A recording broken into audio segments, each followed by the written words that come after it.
Бүх юм задлахыг асуудаг. Пайпер уурлаж түүнийг хэд хэдэн удаа зогсоход Фрэнк түүнийг зогссон. Газар тунаа.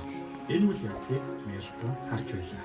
Фрэнк Пайперыг үргэлжлүүлэн зовдоход байтал Мелтон ирж түүнийг хэд хэдэн зохион газар тунгаас нэлээ. Оо зарчлаа ш.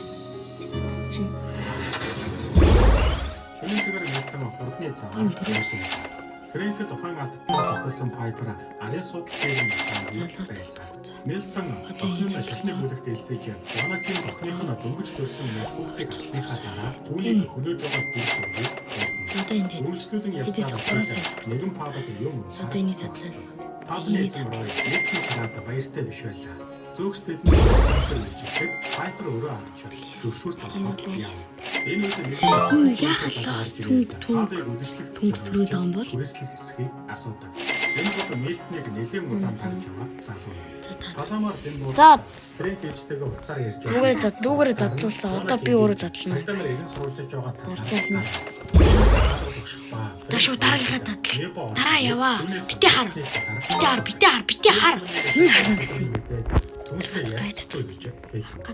Небо Фрэнкийг Адартлаа шүү задал. эндээс харах Небо энгийн хүн биш гэдэг нь тодорхой. Одоо надад жаа. Энэ юм уу? Бейсболын зөвхөрөөр Тарсан уу? тэрээр зөвхөрөөр.